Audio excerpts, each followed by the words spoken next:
안녕하세요. 평소에 사연 듣기를 즐기는 30대 중반의 여성입니다. 결혼은 했지만 아이는 아직이에요. 사실 남편과 아이를 가지려고 노력도 했었는데 어찌된 일인지 잘 안 되었네요. 차라리 잘 된 건지도 모르겠어요. 아이가 있었다면 남편과 헤어지겠다는 결심을 내리기가 몇 배는 더 어려웠을 테니까요. 남편을 만나기 전 저는 평범한 직장인이었습니다. 대학교에서 마케팅을 전공한 뒤 작은 광고회사에 들어갔어요. 처음에는 열정과 패기를 무기 삼아 아무리 업무가 많고 힘들었어도 버텼습니다. 하지만 늦게까지 이어지는 야근은 물론이고 월급까지 쥐꼬리만큼 오르니 몸과 마음이 점차 축나는 게 느껴지더라고요. 솔직히 돈 벌려고 일하지 봉사활동을 하려고 하는 건 아니잖아요. 물론 억울하고 힘든 날들이 이어진다고 해서 무턱대고 이 일을 관둘 수도 없는 노릇이었지요. 또 이 업계가 이직이 쉬운 곳도 아니거든요. 다들 아름아름 알다 보니까 소문도 빨리 돌고요. 사정이 그렇다 보니 이래저래 결정을 내리기가 쉽지 않았습니다. 그런데 그 무렵 저희 어머니께서 저에게 감자탕집을 해보지 않겠냐고 물어보시더라고요. 솔직히 그때 제 나이 20대 후반이었습니다. 지금은 직업의 나이가 어디 있고 귀천이 어디 있냐 싶지만 그때는 그래도 지금보다는 어렵기에 왠지 감자탕집 창업이 그렇게 내키지는 않더라고요. 하지만 어머니께선 왜 감자탕집인지 이유를 말씀해 주시는 동시에 망해도 젊었을 때 망해봐야 다시 일어설 수 있지 않겠냐며 저를 설득하셨습니다. 그렇게 직장 생활 5년 만에 사표를 냈어요. 그리고 집에서 멀지 않은 곳에 감자탕집을 열었네요. 처음에 한 반년 동안은 어지간히 고생을 했습니다. 얼마나 팔릴지 예상하고 준비하는 것부터가 일이더라고요. 한동안 정말이지 마이너스이거나 본전치기인 장사만 했지요. 사실 제가 회사를 박차고 나와 장사를 한다는 건 이미 제 주변에 알만한 사람들은 다 알고 있었습니다. 그렇다 보니 쉽게 포기할 수가 없었습니다. 속된 말로 여기서 관두면 그럴 줄 알았어. 그런 소리나 들을 게 뻔했고 쪽팔리잖아요. 그래서 망할 때 망하더라도 되는 데까진 버텨보자라는 심정으로 자의반 타의반 이를 악물고 열심히 했어요. 그러니까 정말로 되더라고요. 이웃들 사이에 눈이 오건 비가 오건 여는 집, 게다가 맛도 좋고 가격도 싼 집으로 소문이 나기 시작하면서 자리를 잡을 수 있었습니다. 그렇게 장사한 지 2년이 채 되지 않았을 무렵 가게 확장까지 했어요. 솔직하게 말씀드릴게요. 제가 말한 집에서 멀지 않은 곳은 사실은 저희 부모님이 소유하고 계시던 작은 건물이었습니다. 이 이야기를 먼저 하면 사람들이 제 노력을 경시하더군요. 하지만 부모님도 그 건물에서 나오는 새로 노후 생활을 하셔야 했기 때문에 월세랑 관리비 모두 꼬박꼬박 제때 드렸습니다. 물론 그럼에도 불구하고 다른 세입자들보다 적어도 마음은 편했겠지요. 그걸 부정하지는 않겠습니다. 그래도 절대로 날로 먹으며 장사한 건 아니라는 걸 분명히 해두고 싶습니다. 그렇게 감자탕집을 차리고 3년이 되었을 무렵 지금의 남편을 소개받았어요. 가게에 자주 오시는 단골 손님께서 주선하신 자리였지요. 손님들 눈에는 제가 성실하고 싹싹한 참한 아가씨로 보였던 모양입니다. 그분이 정말 괜찮은 남자라며 한번 만나보라고 강력하게 추천하셨고 부모님도 그런 손님에게 싫다 소리는 차마 못하시겠다며 저더러 만나보기라도 하라셨습니다. 그 손님이 워낙 마당발인 걸 알았기에 솔직히 장사하는 입장에서 신경을 안 쓸 수가 없었기도 했고요. 그렇게 만나게 된 남편은 처음부터 저에게 굉장히 적극적으로 다가오더군요. 나중에 알고 보니 저에 대해서뿐만 아니라 그 건물이 저희 부모님 거란 사실까지도 이미 다 알고 있었던 모양입니다. 아니길 바라지만 아마 남편도 이런저런 계산을 했었기에 저에게 그렇게 적극적이었던 게 아니었을까 그런 생각이 들기도 해요. 아무튼 그때는 제가 연애를 너무 오랜만에 해서 그런지 남편이 어떤 생각을 하면서 저에게 들이댄 건지는 전혀 짐작조차 못했습니다. 연애라고 해봤자 대학교 1학년 때 2살 많은 오빠를 6개월 남짓 사귄 게 전부였으니까요. 이 세상을, 남자를, 사람을 너무 몰랐던 제 불찰이지요. 남편은 절 좋아한다, 사랑한다, 결혼하고 싶다, 온갖 달콤한 가머니설로 저를 꿰어냈습니다. 그 말을 믿었고 지금도 그때만큼은 진심이었기를 바랍니다만 그래서 결혼을 결심했던 거예요. 연애하는 동안 둘이 엇비슷하게 지출을 하며 데이트를 했기 때문에 남편의 재정 상황 같은 건 걱정하지 않았습니다. 어느 회사에 다니는지도 알고 있었고 그 회사가 월급이 적지 않다는 것도 알고 있었기에 구태여 깊이 하려고 하지 않았기도 하고요.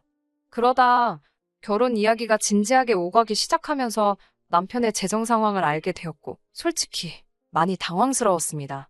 저희 부모님과는 달리 시부모님께서 노후 준비가 되어 있지 않으셨거든요. 살고 계시는 집은 전세였는데 그나마도 다음 계약 때는 전세 보증금을 올려줘야 한다며 몹시 걱정을 하고 계신 상황이었지요. 남편은 그 집에서 시부모님, 그리고 아직 대학을 졸업하지 않은 신우와 다 같이 살고 있었고요. 그나마 다행인 건 당시 아버님께서 건물 관리 일을 하시며 한 달에 200 정도를 벌고 계셨다는 겁니다. 하지만 여전히 남편이 한 달에 50에서 70 정도의 생활비를 보태드리고 있었고 결혼 이후에도 계속해서 보태드려야 하는 건 불보듯 뻔한 상황이었어요. 그 밖에 남편이 모아둔 돈이 6천 정도 있었지만 그것도 뭐 시댁 전세 보증금이라든가 신우등록금이라든가 한마디로 어디에 어떻게 쓰이게 될지 아무도 보장할 수 없는 상황이었습니다. 결혼 전에 이런 재정 상황을 알고도 파혼을 하지 않았던 건 돈만 빼면 괜찮은 사람이라고 생각했기 때문이에요. 연애하는 동안 저에게 큰 소리 한 번 낸 적 없고 마음 상하게 하는 일이 없었습니다. 저희 부모님께도 깍듯하고 동시에 살가웠으니까 단지 돈이 좀 없다는 이유로 헤어짐을 생각한다는 건 상상할 수 없는 일이었지요. 하지만 제가 알고 있는 모습들은 남편의 전부가 아니었습니다. 오히려 제가 보지 못한 많은 면들이 있었더군요. 결혼 생활을 시작하고 나서야 하나둘씩 눈치를 채게 되었고요. 결혼식을 올리고도 처음 한 달 동안은 둘이 같이 살 집을 구하지 못해서 떨어져 지내야만 했습니다. 솔직히 남편이 이거저거 빼고 겨우 3천만 원을 들고 왔으니 제가 7천을 들고 왔음에도 이래저래 여의치 않은 상황이었으니까요. 당시 저는 감자탕 집에서 멀지 않은 곳에 위치한 아파트에서 친정부모님과 같이 살고 있었습니다. 친정부모님께선 당신들이 감자탕 집이 있는 그 건물로 이사를 가시겠다며 이 아파트에서 신혼살림을 시작하라셨어요. 하지만 그건 말도 안 되는 일이었지요. 조금 설명을 드리자면 그 건물은 4층짜리로 1층은 상가로 2층부터 4층까지는 가정집으로 이루어져 있었습니다. 1층에는 원래 제 감자탕 집과 다른 가게가 하나 더 있었는데 그걸 제가 확장하면서 터버린 상황이었고요. 2층부터 4층까지는 각 층마다 2개씩 집이 있었는데 거실 없는 투룸짜리입니다. 친정 부모님께선 당신들이 그곳에 가서 살 테니 저더러 아파트에서 신혼살림을 차리라는 말씀이셨고요. 정말 말도 안 될 일이지요. 나이 드신 부모님께서 조금이라도 나은 환경에 계셔야 하는 게 당연하지 않나요? 결국 부모님과 이런저런 실랑이 끝에 제가 그 투룸으로 들어가기로 했습니다. 솔직히 보증금도 안 받으시고 살게 해주신 것만으로도 너무 감사했어요. 당연히 남편도 저와 같은 마음일 거라 믿었고요. 그런데 이 사실을 남편에게 알렸을 때 남편이 보인 반응은 뜻밖이었습니다. 어떻게 자기와 상의도 없이 그런 결정을 내릴 수 있냐고요. 처음에는 자기가 돈을 얼마 못 가져와서 저희 부모님 건물에 들어가서 살게 된 게 자존심이 상해서 저러나 체면이 안 서서 저러나 아니면 죄송스러워서 그러나 뭐 그런 생각이 들었어요. 하지만 그게 아니라 저희 부모님이 양보를 해주신다 하셨으면 감사히 받는 게 예의 아니냐입니다. 그리고 덧붙이는 말은 더 어이가 없었어요. 어차피 저희 부모님께서 어디 살든 크게 상관이 없으신 모양이라며 그러면 자기 가족은 4명이고 저희 가족은 3명이니까 양쪽 집이 바꿔 살아도 되지 않았겠냐입니다. 솔직히 전 그 말을 듣는 순간 남편 머리가 돌아버린 줄 알았어요.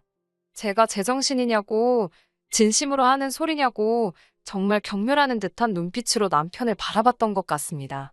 그러자 남편도 아차 싶었는지 그냥 해본 소리라는데 사람이 하는 말 중에 그냥 해본 소리가 어디 있겠어요? 다 마음에 있는데 자기도 모르게 터져나오는 거지. 그래도 그때는 결혼한 지 2달도 안 되었을 때고 남편도 바로 납작 엎드렸기에 그냥 넘어갔습니다. 남편은 회사 생활의 환멸을 느낀다고 했습니다. 아무리 죽어라 일을 하면 뭐하냐고 알아주는 사람이 하나도 없다면서요.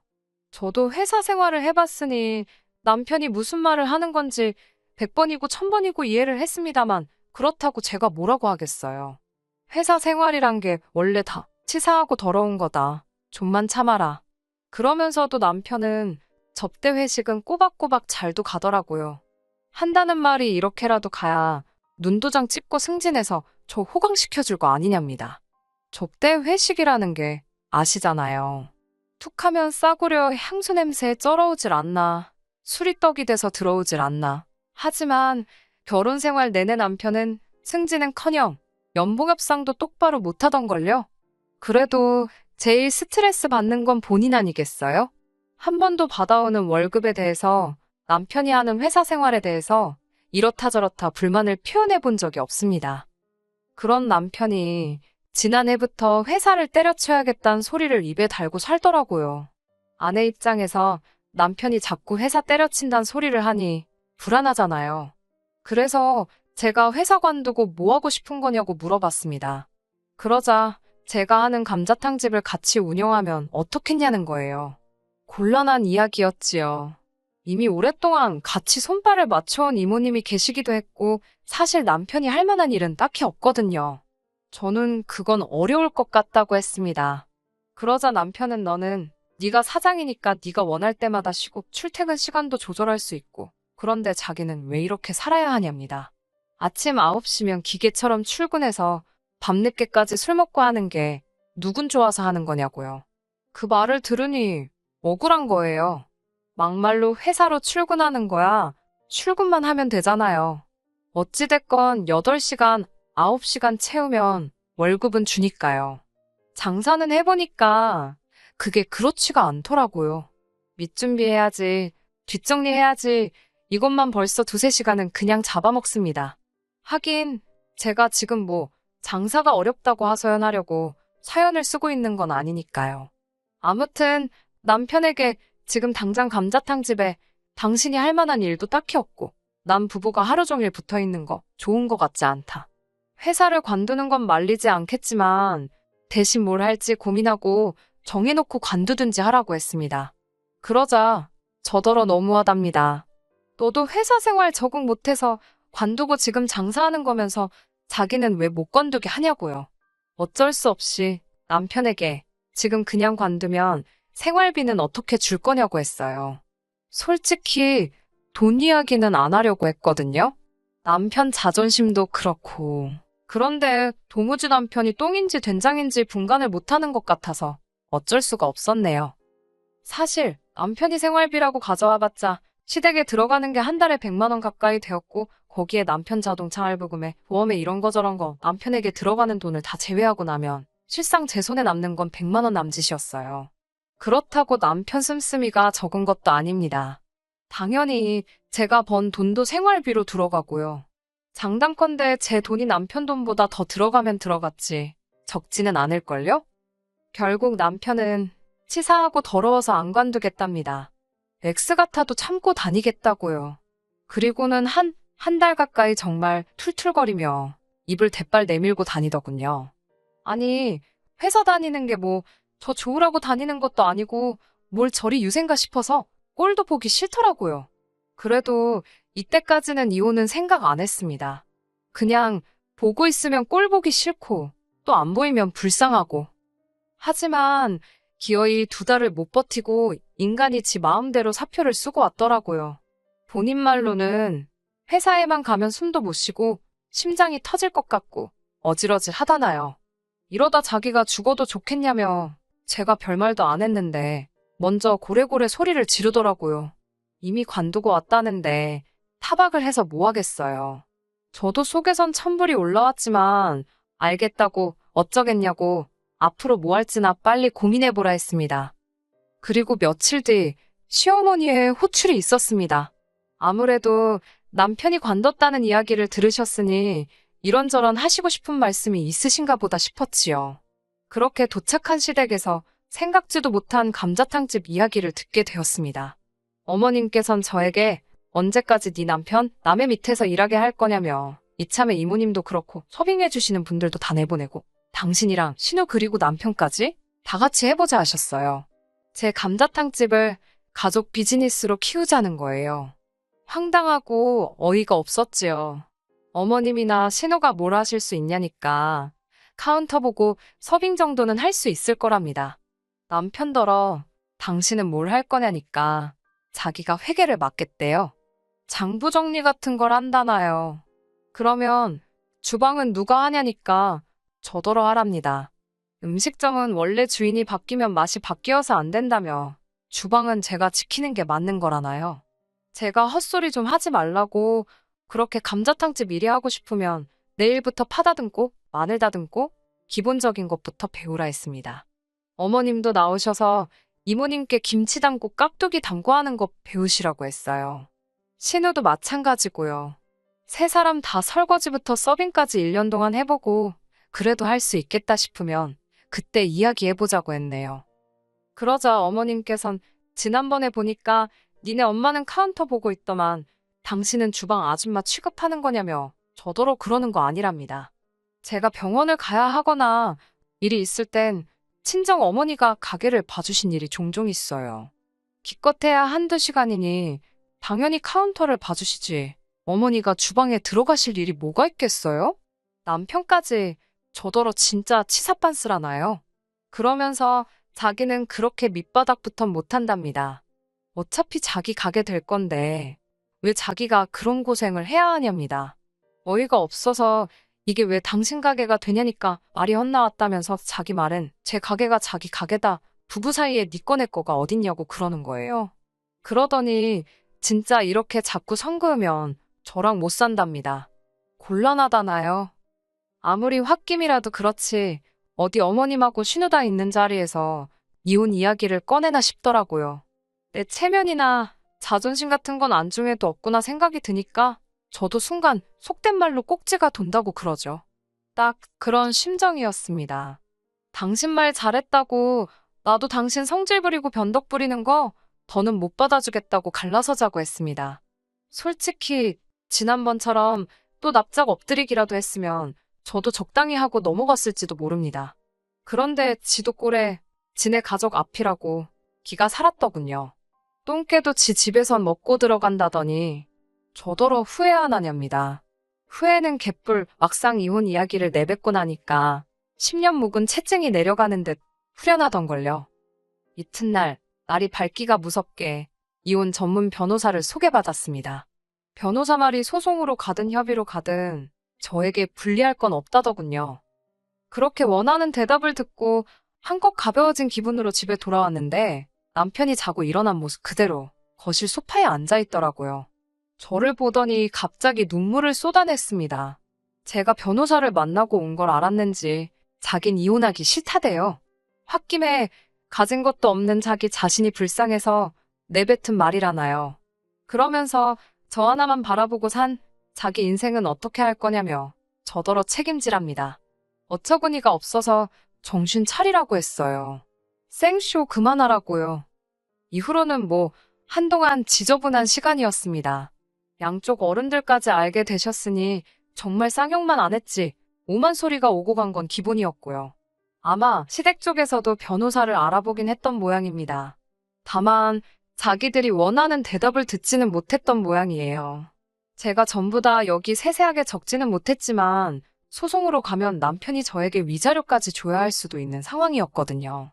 하지만 그깟 돈 몇 푼 더 받자고 소송해서 정신적으로 스트레스 받기는 싫더라고요. 그마저도 인생의 낭비 같았고 이 인간이랑 더 이상 얽히기도 싫었고요. 그래서 주고받는 거 없이 협의 이혼했습니다. 솔직히 이제 더는 남자는 못 믿을 것 같습니다. 지긋지긋하네요. 당분간은 하는 일이나 열심히 해서 보란듯이 돈이나 벌려고요. 남편이 이직을 하건 어쩌건 제 알바도 아니고 궁금하지도 않고 아무것도 알고 싶지도 않습니다. 그나저나 나중에 시간 되시면 저희 감자탕집에 식사하시러 와주세요. 꼭이요. 끝까지 들어주셔서 감사합니다. 오늘의 사연은 여기까지입니다. 구독과 좋아요, 알람 설정 부탁드리고 더 좋은 사연으로 다시 찾아뵙겠습니다. 감사합니다.